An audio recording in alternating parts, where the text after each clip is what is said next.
जैन कथा शीर्षक है बलभद्र, वासुदेव और उनके मोक्षगामी 3 युगल बंधु आदि की वैराग्य प्रेरक कथा। वासुदेव भगवान नेमिनाथ के पिता समुद्र विजय राजा के छोटे भाई थे। एक बार उन्होंने अपनी पत्नी देवकी के साथ चारण रिद्धिधारी अवधि ज्ञानी मुनि अति मुक्तक स्वामी को वंदन करके नमस्कार करके देवकी के होने वाले पुत्रों की कंस के द्वारा मृत्यु की शंका का समाधान करने के लिए मुनिराज से पूछा। तब मुनिराज ने कहा कि हे भव्यो, देवकी के होने वाले पुत्रों की कंस के द्वारा मृत्यु नहीं होगी। मैं इस संबंध के विषय में कुछ कहता हूँ, उसे ध्यान देकर सुनो।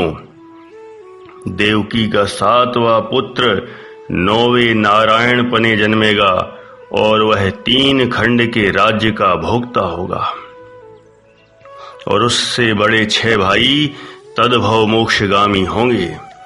उनकी मृत्यु कंस के द्वारा नहीं होगी, इसलिए तुम चिंता मत करो। 7 पुत्र तो देवकी के होंगे और 1 पुत्र रोहिणी के होगा जो कि बलभद्र होगा।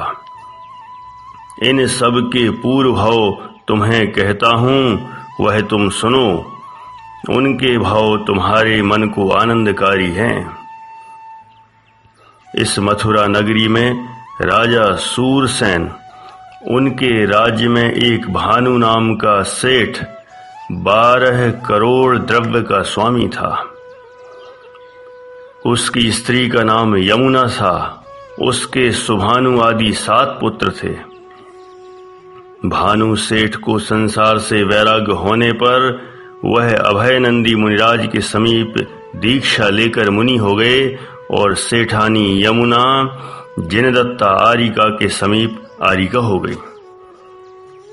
भानु सेठ के दीक्षित होने के पश्चात उसके सुभानु आदि 7 पुत्र जुआ और वैश्यगमन आदि के व्यसनी हो जाने से पिता का समस्त द्रव्य नष्ट हो गया। द्रव्य नष्ट हो जाने से 7 भाई चोरी करने के लिए उज्जैनी नगरी में गए। सुभानु का सबसे छोटा भाई सूरसेन था। उसे महाकाल नामक स्मशान में कुल की संतान की रक्षा के लिए रखकर सुभानु आदि 6 भाई चोरी करने के लिए नगरी में गए और छोटे भाई सूरसेन से कह गए कि यदि चोरी करते हुए हम मर जाएं तो तू यहाँ से भाग जाना और चोरी करने में जो द्रव्य आएगा उसमें से तुझे बराबर का हिस्सा देंगे। ऐसा कहकर 6 भाई चोरी करने चले गए और 7वां छोटा भाई सूरसेन स्मशान में बैठ गया। उसी समय एक प्रसंग बनता है, वह सुनो। उज्जैनी नगरी का राजा वृषभध्वज था। उसके दृष्टि मुष्टि नाम का महायोद्धा था। उसके वप्रश्री नाम की स्त्री थी। उसके वज्र मुष्टि नाम का पुत्र था, जिसका विवाह राजा विमल चंद्र की मंगी नाम की पुत्री के साथ हुआ था। मंगी अपने पति वज्र मुष्टि को बहुत प्रिय थी। मंगी अपनी सास की सेवा में प्रमादी थी। इस कारण उसकी सास का चित्त कलुषित रहता था। अतः सास ऐसा उपाय सोचती थी कि किसी प्रकार मेरा पुत्र मंगी से विरक्त हो अथवा मंगी मर जाए। एक समय वसंत ऋतु के उत्सव में वज्रमुष्टि वन में क्रीड़ा करने गया और मंगी की सास ने घड़े में सर्प रखकर कपट पूर्वक मंगी से कहा, हे बहू, इस घड़े में मोती की माला है, तू उसे निकाल कर पहन। मंगी ने मोती की माला लेने के लिए घड़े में हाथ डाला तो तुरंत उसे सर्प ने डस लिया। जिससे वह तुरंत ही मूर्छित हो गई। तब उसकी सास ने सेवकों को आज्ञा दी कि इसको अर्थात मंगी को स्मशान में डालाओ। सेवक आज्ञानुसार मंगी को महाकाल स्मशान में डालाया। तत्पश्चात रात्रि में मंगी का पति वज्र मुष्टि घर आया और प्यारी प्रिया मंगी को सर्प डसने आदि के समाचार जानकर अत्यंत ही दुखी हुआ। वह तुरंत एक हाथ में नंगी तलवार और एक हाथ में दीपक लेकर महाकाल स्मशान में मंगी को खोजने चला गया। महाकाल स्मशान में उस रात्रि में वरधर्म नाम के मुनिराज प्रतिमा योग धारण करके विराजमान थे। उन्हें देखकर वज्र मुष्टि अत्यंत प्रसन्न हुआ। उसने मुनिराज की 3 प्रदक्षिणाएं की तथा नमस्कार करके कहने लगा, हे पूज्यपाद, यदि मेरी स्त्री मुझे मिल जाए तो मैं सहस्त्र दल कमल से आपकी पूजा करूंगा। वज्रमुष्टि को खोजते खोजते अपनी पत्नी मिल गई। अतः वह उसे मूर्छित अवस्था में उठाकर मुनिराज के चरणों के समीप ले गया। मुनिराज रिद्धि धारक थे। उनके प्रभाव से मंगी निर्विष हो गई।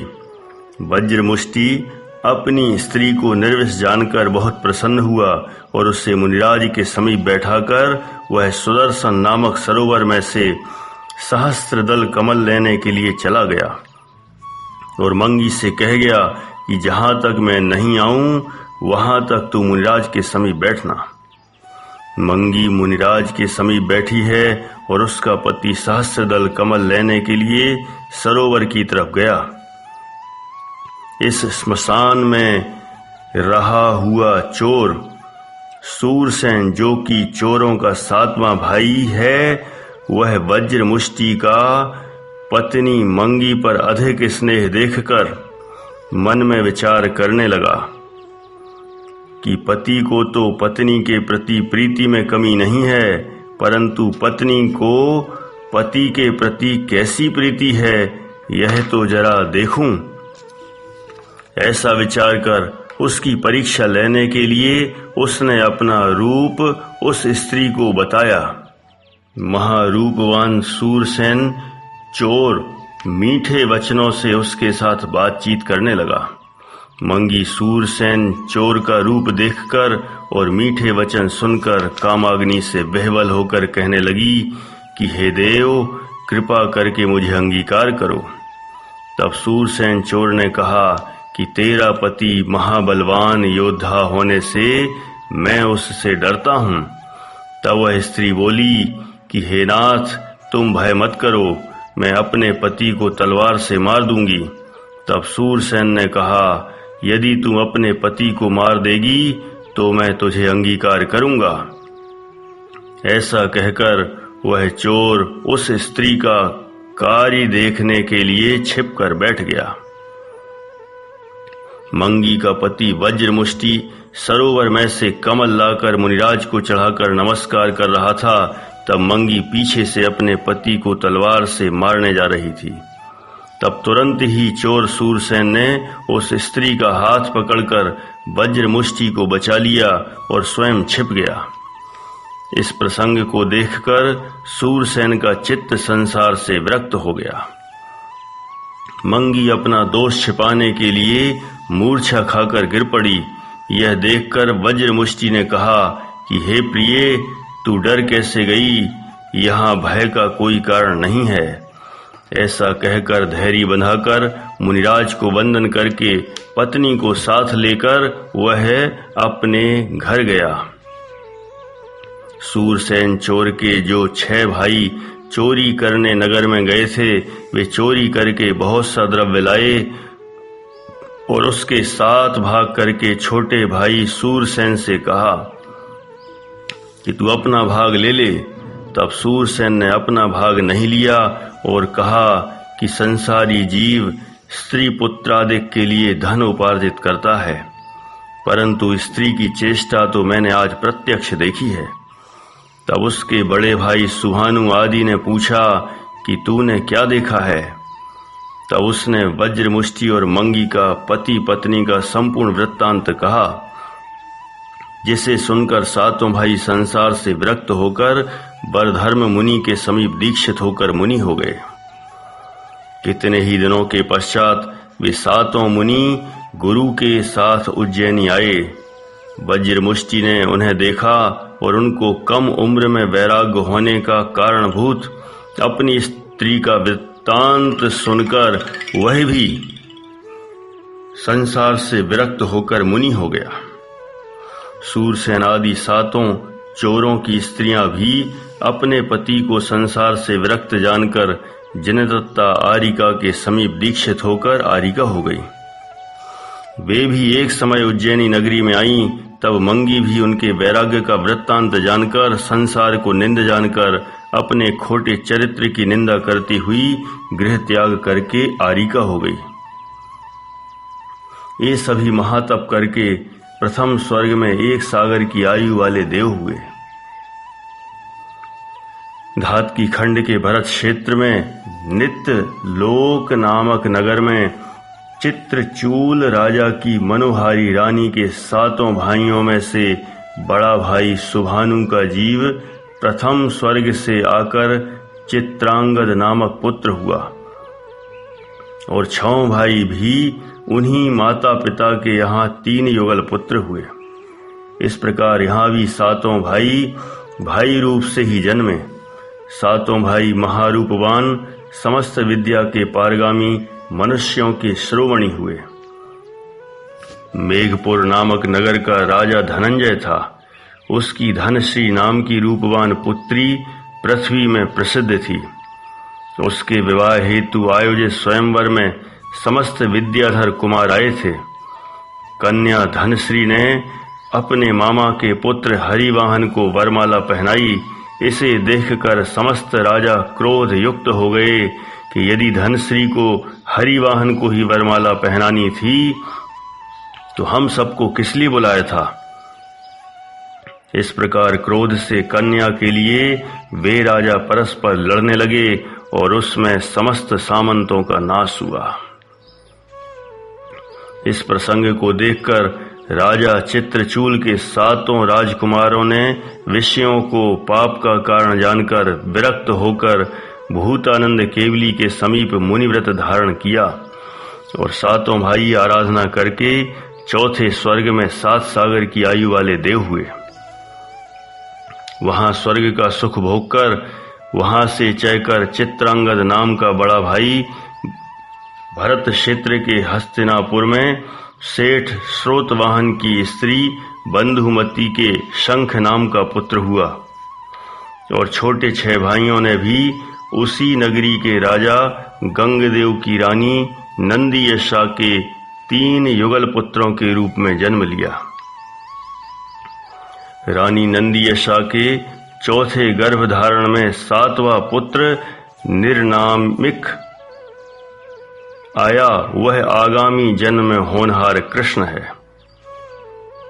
वह माता नंदीयशा का पूर्व भाव का विरोधी था, अतः वह गर्भ में आया। तभी से राजा को रानी अरुचिकर हो गई। इस कारण उसने पुत्र को जन्मते ही छोड़ दिया। उस पुत्र का पालन रेवती नामक धाय ने किया और जब वह बड़ा हुआ तब श्रेष्ठी पुत्र शंख के और इस निर्नामिक के स्नेह बढ़ गया, क्योंकि शंख तो होनहार बलभद्र और निर्नामिक होनहार कृष्ण नारायण हैं। एक दिन निर्नामिक शंख के साथ मनोहर नामक उद्यान में गया। वहां निर्नामिक के 6 भाई भोजन कर रहे थे। उन्हें शंख ने कहा, यह तुम्हारा छोटा भाई है, इसे क्यों नहीं बुलाते। इससे 6 बड़े भाइयों ने निर्नामिक को बुलाया और साथ भोजन करते थे। इसे माता नंदीयशा ने देख लिया और क्रोध में आकर निर्नामिक को लात मारकर उठा दिया। इससे निर्नामिक को बहुत दुख हुआ और शंख भी खेद खिन्न हुआ और वह निर्नामिक को लेकर द्रुमसेन नामक अवधि ज्ञानी मुनिराज के पास गया। वह उनसे निर्नामिक का पूर्व भाव पूछा। मुनिराज ने निर्नामिक के पूर्वभाव के विषय में कहा कि गिरिनगर नाम के नगर का राजा चित्ररथ था। वह कुबुद्धियों के संग में मांसाहारी हो गया। उसके अमृत रसायन नाम का रसोइया था। वह मांस की रसोई बनाने की विधि में प्रवीण था। इस कारण राजा ने उस पर प्रसन्न होकर 10 गांव भेंट दिए थे। एक दिन राजा ने सुधर्म नामक मुनि के पास धर्म श्रवण करके मांस के दोष जानकर अपनी निंदा करके अपने मेघरथ नाम के पुत्र को राज्य देकर 300 राजाओं के साथ मुनि हो गया। मेघरथ श्रावक व्रतों का धारक था। उसने रसोइया ने मेरे पिता को अभक्ष्य भोजन कराया है ऐसा जानकर क्रोधित होकर दिए हुए 10 गांवों में से 9 गांव वापस छीन लिए। इससे रसोइया ने मुनि के ऊपर बैर भाव कर लिया कि मुनि ने मेरी आजीविका हर ली। इसलिए उसने बनावटी पक्का श्रावक बनकर मुनि को विषमय कड़वी तुम्बी का आहार दिया। फलतः मुनि समाधि मरण करके अपराजित विमान में 32 सागर की स्थिति वाले अहमिंद्र हुए और वह रसोइया मरकर तीसरे नरक गया और वहां 3 सागर तक नरक के तीव्र दुख भोगकर वहां से निकलकर तिर्यंच गति रूप वन में बहुत भ्रमण करके मलय नाम के देश में पलास गांव में यक्ष दत्त के यहाँ यक्षलिक नाम का पुत्र हुआ। एक दिन यक्षलिक माल की गाड़ी भरकर अपने छोटे भाई के साथ जा रहा था। वहां रास्ते में एक सर्पिणी थी। छोटे भाई के बारंबार मना करने पर भी बड़े भाई यक्षलिक ने सर्पिणी के ऊपर गाड़ी चला दी, जिससे उसकी देह छूट गई और वह महादुख से अकाम निर्जरा करके मरण को प्राप्त हुई और वहां से श्वेतविक नाम की नगरी में वासव राजा की रानी वसुंधरी के नंदीयशा नाम की पुत्री हुई, जिसका विवाह राजा गंगदेव से हुआ है। कितने ही दिन पश्चात यक्षलिक मरकर रानी नंदीयशा के निर्नामिक नाम का पुत्र हुआ। इस कारण पूर्वभाव के विरोध से नंदीयशा पुत्र निर्नामिक के प्रति द्वेष रखती है। मुनिराज के पास से यह कथा सुनकर राजा गंगदेव आदि सब संसार से विरक्त होकर अपने देवनंदी पुत्र को राज्य आदि सौंपकर 200 राजाओं के साथ मुनि हो गए। साथ ही उनके 6 पुत्र और निर्नामिक तथा श्रेष्ठी पुत्र शंख आदि भी मुनि हुए। रानी नंदीयशा, रेवती धाय और बंधुमती सेठानी ये तीनों आरिका हो गई। निर्नामिक मुनि ने उग्र तप करके नारायण पद का निदान किया और वह तप के प्रभाव से समाधि मरण करके स्वर्ग में गया। कितने ही समय पश्चात स्वर्ग से चढ़कर रेवती धाय का जीव भद्रलपुर में सुदृष्टि नामक सेठ की अलंका नाम की स्त्री हुई। रानी नंदीयशा का जीव देवकी हुई और गंग आदि पूर्वभाव के 6 पुत्र स्वर्ग से आकर इस भाव में भी देवकी के 3 युगल पुत्र होंगे और वे तद्भव मोक्षगामी गुण के समुद्र होंगे और अलंका नामक सेठानी के 3 मृतक युगल पुत्र होंगे। इंद्र की आज्ञा से देव अलंका के यहाँ देवकी के 3 युगल पुत्र को ले जाएगा और अलंका के मृतक 3 युगल पुत्र यहाँ लाएगा। तेरे पुत्र भद्रलपुर में सुदृष्टि सेठ के घर अलंका सेठानी के यहाँ जवान होंगे और नेमिनाथ जिनेश्वर के शिष्य होकर वे 3 युगल मुनि तेरे घर भिक्षा आहार के लिए आएंगे। उनके प्रति तुझे पुत्रवत स्नेह उत्पन्न होगा। वे 6 महामुनि उग्र तप करके कर्मों का भाव करके उसी भाव से सिद्धिधाम पधारेंगे तथा 7 चोर भाइयों में से बड़ा भाई सुभानु श्रेष्ठी पुत्र शंख रोहिणी का पुत्र बलभद्र होगा और मांस भक्षक मुनि हिंसक रसोइया निर्नामिक का जीव देवकी का 7वां पुत्र श्री कृष्ण नारायण होगा।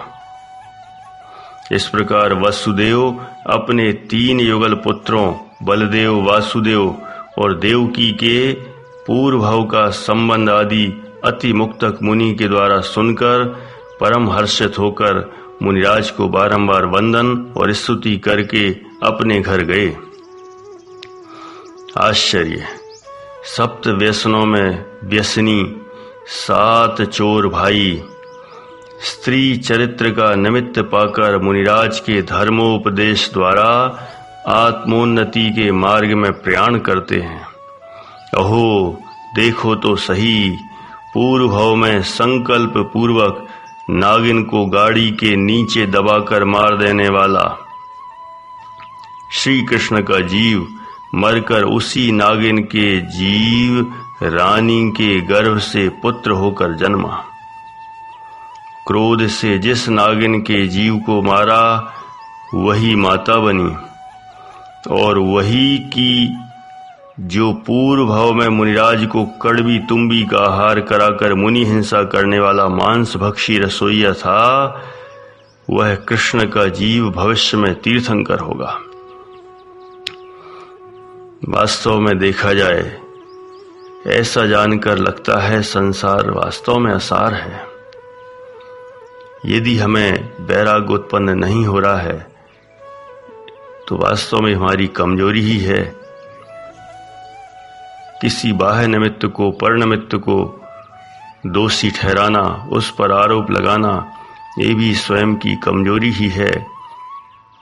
पर वस्तु किसी का क्या करे, ऐसा जानकर स्वयं में सुधार करना चाहिए, चेत जाना चाहिए और महान महादिगंबरी मुनि दीक्षा धारण करने का भाव जागृत करके मुक्ति मार्ग की ओर प्रयाण करना चाहिए। ऐसी भावना से विराम।